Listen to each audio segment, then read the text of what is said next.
Hello दोस्तों, नमस्कार। SM किसी चैनल में मैं आप सभी का दिल से बहुत बहुत स्वागत करता हूं। अगर आपने पहली बार विजिट किया जरूर चैनल को सब्सक्राइब कर लेना। उसी के साथ साथ फ्री स्टॉक मार्केट क्लासेस इस चैनल को जरूर फॉलो करना, क्योंकि कल है सैटरडे, इस चैनल के ऊपर एक नया लेक्चर अपलोड होने वाला है। उसी के साथ साथ let's learn stock market and finance इस चैनल को भी फॉलो कर लेना। संडे के दिन इस चैनल के ऊपर भी एक नया लेक्चर अपलोड होगा, तो दोनों चैनल की लिंक आपको ऊपर आई बटन पे नीचे डिस्क्रिप्शन में मिल जाएंगे। और आज के दिन के पहले दो इंपॉर्टेंट वीडियोस को जरूर स्टडी कर लेना, काफ़ी इंपॉर्टेंट है। अगर आपने अभी तक नहीं किया है स्टडी तो लिंक नीचे डिस्क्रिप्शन में दिया है, आप चाहो तो उनको स्टडी कर सकते हो। सो चलिए दोस्तों, फिलहाल इस वीडियो को स्टार्ट कर लेते हैं।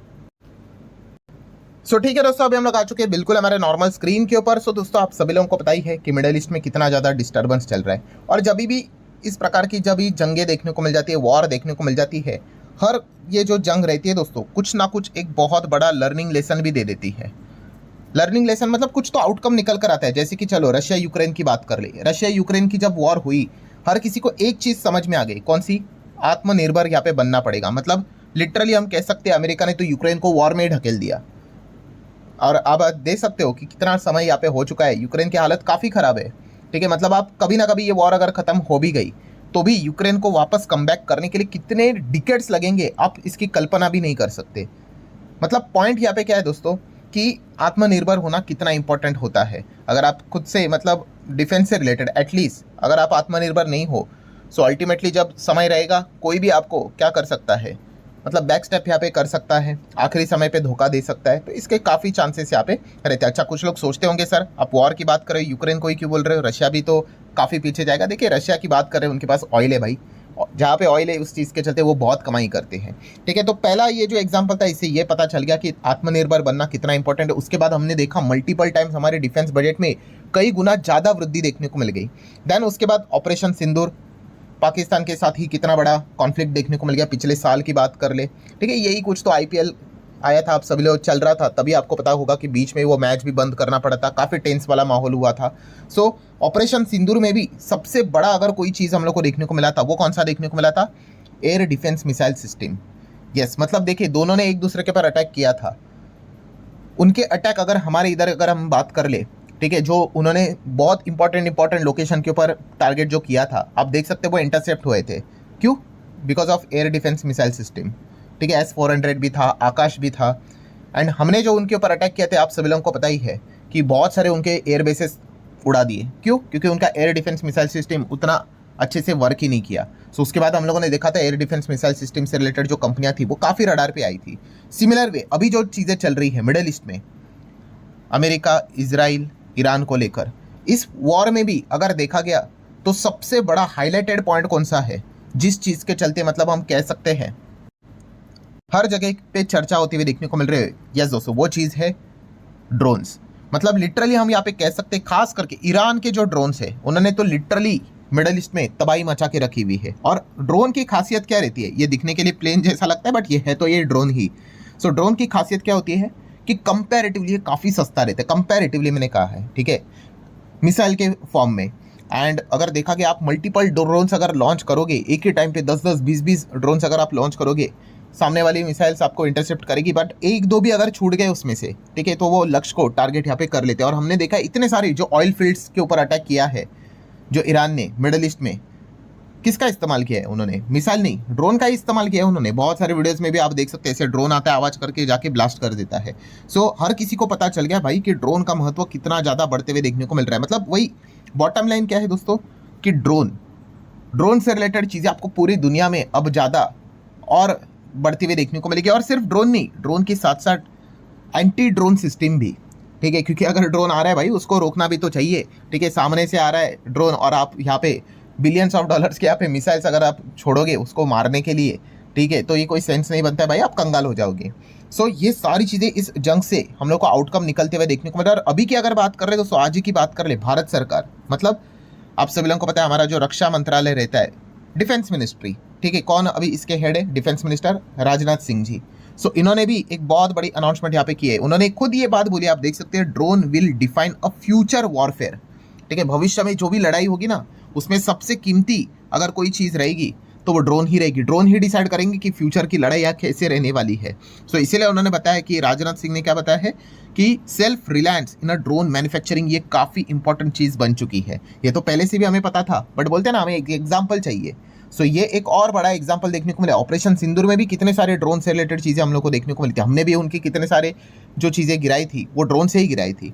मतलब क्या है दोस्तों, आप यहाँ पे खुद देख सकते हो कि यहाँ पे डिफेंस मिनिस्टर भी ये बता रहे कि drone technology and counter drone technology ये दोनों अब आने वाले समय में काफ़ी ज़्यादा इंपॉर्टेंट होने वाले हैं, और इसी को लेकर भयंकर लेवल का इन्वेस्टमेंट भी आप एक्सपेक्ट कर सकते हो सरकार की ओर से आ जाए। अब वो कह रहे हैं कि सेल्फ रिलायंट होना है तो देश में ही सब कुछ इसका इकोसिस्टम मैन्युफैक्चर होना चाहिए, पूरा इंजन, सॉफ्टवेयर, बैटरी, जो भी कुछ लगता है सारे क्रिटिकल कंपोनेंट यहीं पे होनी चाहिए। तो इसलिए भविष्य में हो सकता है दोस्तों कि सरकार यहाँ पे ड्रोन सेक्टर को लेकर कुछ ना कुछ तो अनाउंसमेंट कर दे। एंड सिर्फ ऐसा नहीं कि सिर्फ हम यहाँ पे मैन्युफैक्चरिंग करेंगे, आने वाले समय में हम ग्लोबल हब भी बनेंगे, हो सके तो एक्सपोर्ट भी करेंगे। इससे रिलेटेड भी चीज़ें हम लोग को फिलहाल तो देखने को मिल रही है। ठीक है, बोलने के लिए एक अलग बात होती है भाई, प्रैक्टिकल करना एक अलग बात है, बट ये बात तो पक्की है दोस्तों। इसके पहले भी हम लोगों ने ड्रोन शक्ति स्कीम देखा था। ठीक है, बजट से रिलेटेड भी बहुत सारी चीज़ें ड्रोन से रिलेटेड देखी थी।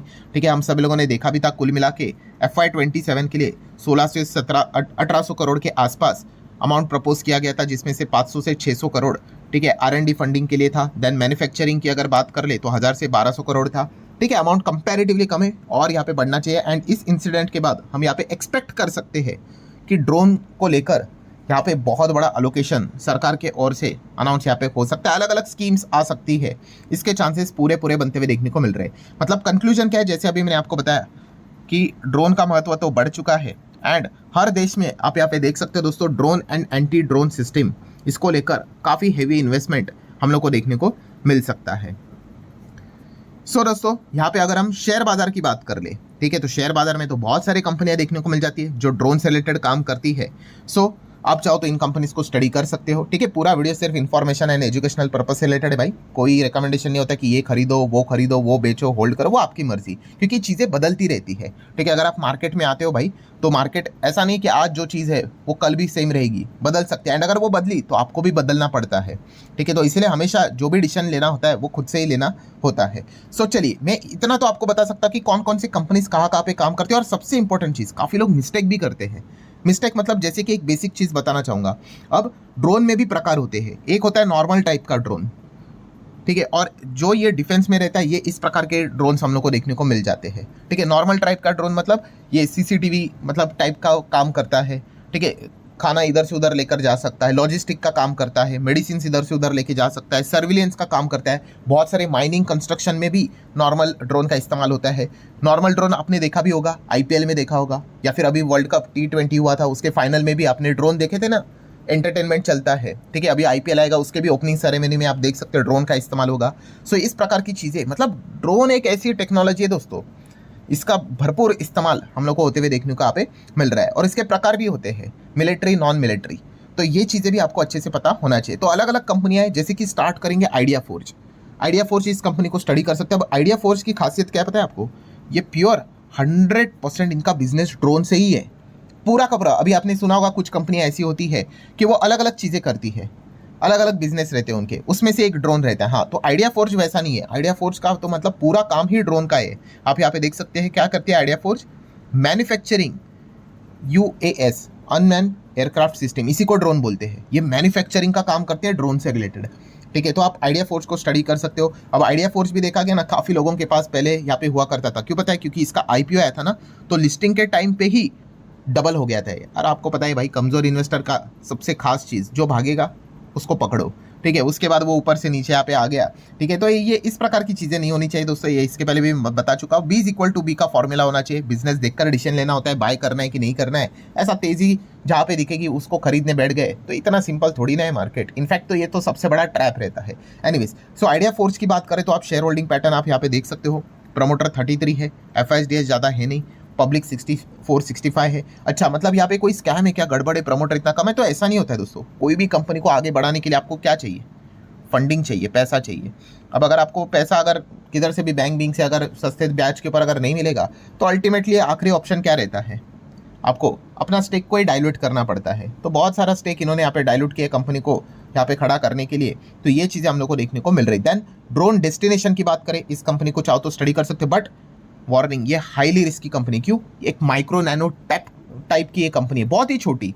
ठीक है, इस प्रकार की कंपनी कब आ जाती है, कब गायब हो जाती है, पता भी नहीं चलता है। सो ये भी कंपनी आप देख सकते हो, ड्रोन डेस्टिनेशन, ये भी मैन्युफैक्चरिंग करती है, deal and provide the training of a drones. Share holding pattern देखेंगे तो प्रमोटर 60 के आसपास है, पब्लिक 36, एफआईएस डीएस ना के 12, डीएस तो है ही नहीं, एफआईएस थोड़े बहुत देखने को मिल रहे हैं। देन द्रोणाचार्य एरियल की अगर बात कर ले, इस कंपनी को भी काफ़ी लोग स्टडी करते थे, बट बाद में हम लोगों ने देख लिया, अभी इसी पिछले साल की बात है, द्रोणाचार्य एरियल में 20% का लोअर सर्किट लग गया। क्यों? क्योंकि सेबी ने इनके प्रमोटर को 2 साल के लिए बैन कर दिया। जो आईपीओ के थ्रू उन्होंने कुछ पैसा रेज किया था, वो अलग ही दिशा में उन्होंने इस्तेमाल किया। ठीक है, तो मतलब पॉइंट क्या होता है दोस्तों कि यहाँ पे इस प्रकार की चीज़ें भी बाजार में होते हुए देखने को मिल जाती है। शेयर होल्डिंग पैटर्न भी देखेंगे तो काफ़ी रिस्की, प्रमोटर 28, पब्लिक केवल 70-71, मतलब 70-71 के आसपास है, एफआईएस तो ज़्यादा है ही नहीं।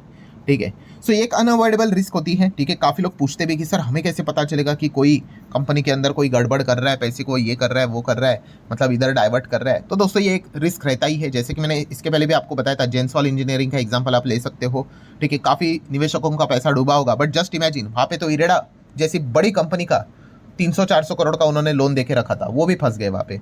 सो ये एक अनअवॉइडेबल मतलब एक ऐसी रिस्क होती है, मैं आपको कोई झूठे वादे विदे नहीं देना चाहूँगा, ये हमेशा शेयर बाजार का सबसे एक्सट्रीम रिस्क है कि होने के लिए कभी भी कुछ भी हो सकता है। ठीक है, तो ये पॉइंट भी आपको पता होनी चाहिए। देन जेन टेक की बात कर ले तो जेन टेक्नोलॉजी ये 50% ड्रोन में काम करता है, आप ऐसा यहाँ पे कह सकते हो। देन काउंटर ड्रोन सॉल्यूशन से रिलेटेड ये कंपनी काम यहाँ पे करती है, ये एक इसका ज़बरदस्त काम देखने को मिल जाता है। Then shareholding pattern check करोगे तो डिसेंट शेयर होल्डिंग पैटर्न देखने को मिल जाता है, एफआईएस डीएस पब्लिक सब कुछ देखने को यहाँ पे मिल रहे हैं। देन कुछ और भी कंपनी है, जैसे मैंने वीडियो की शुरुआत में बताया, ये भी ड्रोन में काम करते हैं, बट इनका कोर बिजनेस ड्रोन के अलावा और भी है। जैसे कि अगर बात करें डीसीएम श्रीराम की बात कर ले, डीसीएम श्रीराम इंडस्ट्रीज की मैं बात कर रहा हूँ। ठीक है, ये इस नाम से बहुत सारी कंपनियां हैं। सो आप देख सकते हैं, देखिए ये शुगर में काम करती है, alcohol, power, chemical and drone में भी काम करती है। ठीक है, तो इनका कोर बिजनेस ऐसा नहीं कि सिर्फ ड्रोन में काम करते हैं। अभी आइडिया फोर जैसे मैंने बताया, वहाँ पे तो सिर्फ ड्रोन का ही काम चलता है, वैसा नहीं है। देन रतन इंडिया इंटरप्राइज की बात कर ले तो यहाँ पे भी सेम वैसा ही है। आप देख सकते हैं, e commerce, electric vehicle, drone में भी यहाँ पे काम करते हैं, और भी मल्टीपल बिजनेस में काम करता है। देन पारस डिफेंस की बात करें, यहाँ पे भी सेम वैसी चीज़ है। एलएनटी की बात कर ले, अब एलएनटी तो आपको पता है कितनी बड़ी कंपनी है, बट ये भी ड्रोन में काम करते हैं। बीईएल की बात करें, ये भी मल्टीपल बिजनेस में, ये भी ड्रोन में योगदान देते हैं। एचएएल की बात कर ले, ये भी ड्रोन में योगदान देते हैं। देन नगस्त्र की अगर बात करें, नगस्त्र आपको पता ही है ना, ये इस प्रकार के ड्रोन है, कामाकाजी ड्रोन बोलते हैं इनको, ये जाके सीधा फट जाते हैं, ये वापस नहीं आते। जो युद्ध में इस्तेमाल होते हैं ना, वो इसी प्रकार के ड्रोन इस्तेमाल होते हैं। सो इसको सोलर इंडस्ट्रीज बनाती है, बट इसका भी वही सीन है कि ये बाकी चीज़ों में इन्वॉल्व है, और साइड बाय साइड इसमें भी ये काम करते हुए देखने को मिल जाते हैं। इसके पहले हम लोगों ने देखा था, ऑपरेशन सिंदूर में कंफर्म हुआ था कि नगस्त्र ड्रोन का इस्तेमाल हुआ था, और जैसे कंफर्म हुआ, सोलर इंडस्ट्री का शेयर रिकॉर्ड हाई पे चला गया था। क्यों? क्योंकि यही वो कंपनियां नगस्त्र ड्रोन से रिलेटेड काम यहाँ पे करती है। तो मार्केट तो आपको पता है इस प्रकार की खबर को फैक्टरिंग यहाँ पे कर लेता है। सो ठीक है दोस्तों, अगेन मैंने जस्ट कंपनीज आप लोगों के सामने यहाँ पे रखी हुई है कि कौन कौन ड्रोन से रिलेटेड काम करता है, कौन कौन ड्रोन के अलावा और भी कहाँ पे काम करता है। तो अकॉर्डिंगली आप क्या कर सकते हैं, इन चीज़ों को स्टडी यहाँ पे कर सकते हो। बट एक बात तो पक्की है दोस्तों कि आने वाले समय में ड्रोन को लेकर जो एक्सपोजर रहेगा, सरकार से रिलेटेड अलग अलग स्कीम्स जो रहेंगी, वो हम लोग को डेफिनेटली बढ़ते हुए देखने को यहाँ पे मिलने वाली है। ठीक है, तो जरूर अगर आप चाहो तो ड्रोन रिलेटेड कंपनीज को स्टडी यहाँ पे कर सकते हो। आशा करते हो वीडियो हेल्पफुल लगा होगा, चाहो तो लाइक एंड शेयर कर सकते हो। चलिए मिलते हैं नेक्स्ट वीडियो में, तब तक के लिए बाय बाय।